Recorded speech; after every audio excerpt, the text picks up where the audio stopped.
Bismillahirrahmanirrahim. Assalamualaikum warahmatullahi wabarakatuh.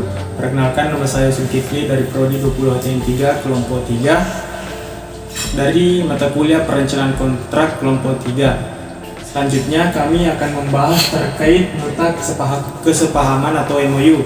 Sedikit pengantar terkait MOU ini adalah suatu syarat sebelum melakukan suatu perjanjian, di mana pada struktur MOU ini terdapat judul, yaitu nota kesepahaman hewan ternak, kemudian ada pembuka, yaitu identitas maupun tanggal-tanggal pembuatan dari MOU tersebut. Kemudian ada isinya di sini terdapat yaitu ketentuan umum, maksud dan tujuan. Selanjutnya kita beralih kepada bagian penutupnya. Bagian penutup di sini terkait hal-hal yang disebutkan oleh pihak pertama dan pihak kedua maupun kesepakatannya, ada paksaan ataupun tidak ada. Lanjut pada selanjutnya yaitu lembaran tanda tangan, yaitu pihak pertama dan pihak kedua bertanda tangan atas suatu kesepahaman yang terjadi yang disaksikan oleh para saksi. Bismillahirrahmanirrahim. Assalamualaikum warahmatullahi wabarakatuh. Shalom, Om Swastiastu, Namo Buddhaya, salam kebajikan. Perkenalkan, saya Alfia Fiorita Marsha. Baik, pada pemaparan kali ini saya akan memaparkan sekaitan dengan nota kesepahaman. Nah, berbicara terkait nota kesepahaman, tadi rekan saya sudah menjelaskan sedikit terkait dengan nota kesepahaman, yang intinya di mana nota kesepahaman atau MOU atau Memorandum of Understanding ini merupakan sebuah prakontrak atau persetujuan atau kesepakatan yang kita sepakati sebelum kita melakukan finalisasi dalam bentuk kontrak di kemudian hari. Nah, selanjutnya yaitu di belakang saya adapun contoh dari nota kesepahaman yang telah kelompok kami buat sekaitan dengan jual beli ternak, dalam hal ini sapi.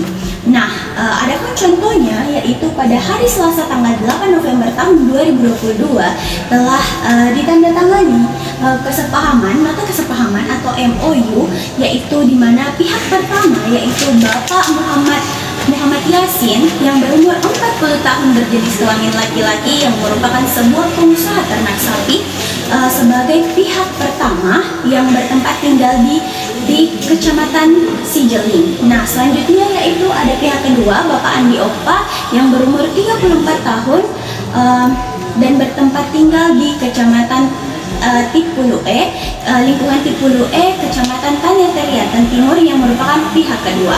Nah, kedua belah pihak ini adalah orang-orang yang akan melakukan MOU atau kesepahaman sekaitan dengan jual beli hewan ternak dalam kurung sapi. Nah, baik, dengan dikeluarkannya MOU ini, maka kedua belah pihak telah sepakat untuk melakukan kesepahaman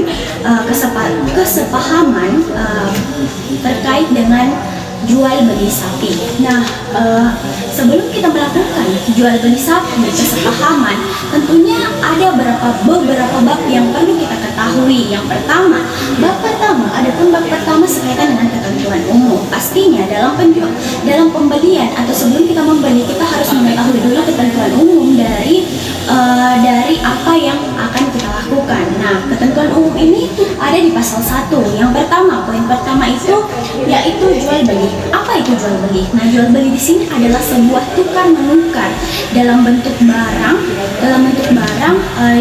yang nantinya di mana pihak pertama dan pihak kedua ini saling tukar menukar barang secara sukarela yang di dalamnya itu telah diatur oleh syarat dan juga ada ketentuan hukum di dalamnya, baik itu tukar berupa uang, berupa barang dan sebagainya. Nah, selanjutnya yaitu ternak ialah hewan piaraan yang kemudian dipelihara oleh orang-orang, dan hewan ternak ini atau ternak ini dapat dijadikan sumber mata pencaharian bagi beberapa pihak. Nah, selanjutnya yaitu selanjutnya sekaitan dengan bab 2 yaitu maksud dan tujuan. Nah, sebelum kita membuat nota kesepahaman, pastinya kita harus mengetahui dulu maksud dan tujuan yang akan kita peroleh bersama-sama. Di sini maksud dan tujuan ini ada di pasal kedua, yaitu maksud dari nota kesepahaman ini. Maksud dari nota kesepahaman ini yaitu di mana pihak pertama Bapak Muhammad Yasin dan pihak kedua Bapak Andi Opa telah bersepakat atau telah memiliki kesepahaman sekaitan dengan pembuatan MOU ini dalam proses jual beli sapi.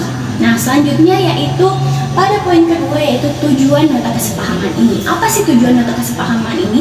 Tujuan nota kesepahaman ini dibuat oleh Bapak Muhammad Yasin dan juga Bapak Andi Opa agar sekiranya nanti di belakang ketika mereka sudah membuat perjanjian kontrak, perjanjian tersebut dapat sebagai bentuk profesionalitas antara Bapak Muhammad Yasin dan Bapak Andi Opa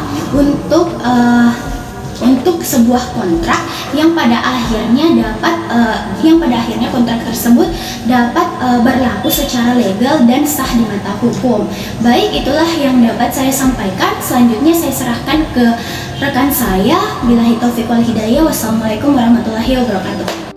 Bismillahirrahmanirrahim. Saya Vina Ridika. Saya akan menjelaskan mengenai lanjutan dari isi nota kesepahaman yang telah dijelaskan oleh rekan saya sebelumnya mengenai struktur dari nota kesepahaman.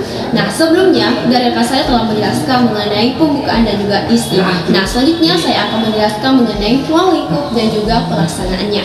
Nah, dalam ruang lingkup ini terdapat pada pasal 3 Bab 3 ruang lingkup terdiri atas 4 ayat. Yang pertama adalah jual beli, ada penyediaan kandang, ada pengaduan dan terakhir ada pengantaran.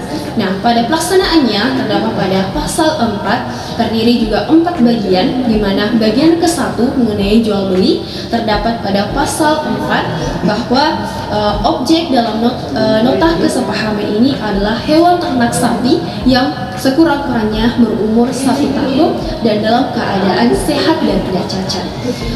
Objek yang menjadi nota kesepahaman ini adalah sapi, di mana sapi ini adalah milik pihak pertama yaitu Muhammad Yasin, di mana pihak kedua membeli sapi tersebut seharga Rp7.500.000 seekor sapi.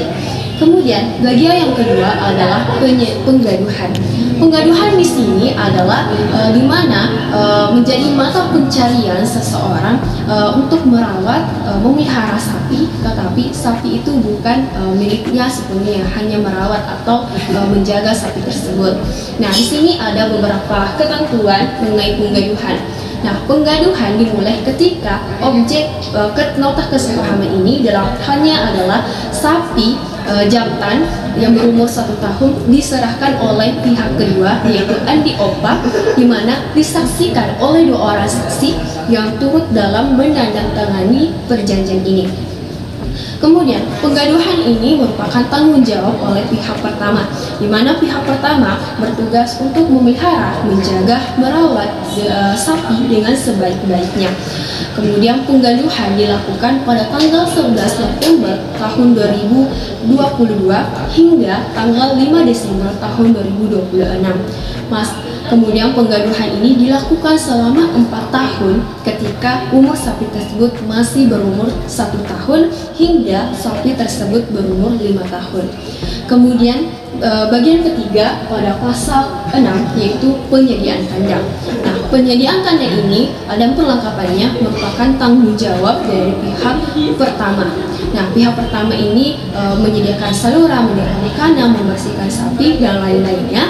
Akan tetapi segala kebutuhan yang menunjang pertumbuhan sapi tersebut merupakan tanggung jawab atau tugas dari pihak kedua atau Andi Opa.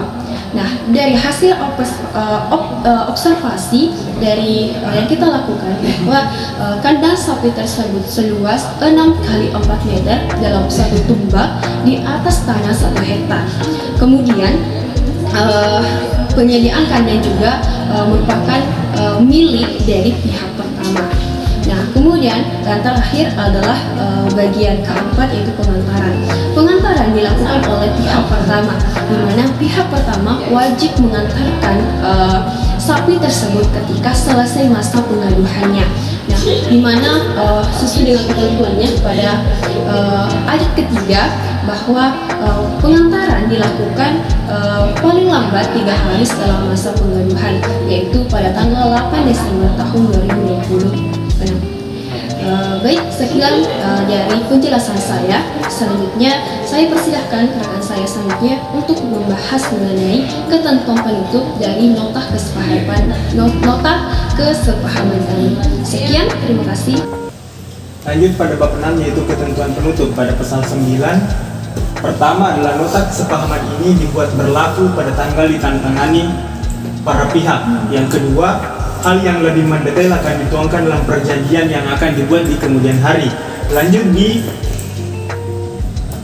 perihal selanjutnya, demikian nota kesepahaman ini dibuat dengan sebenar-benarnya tanpa ada paksaan dari pihak manapun dan untuk digunakan sebagaimana mestinya.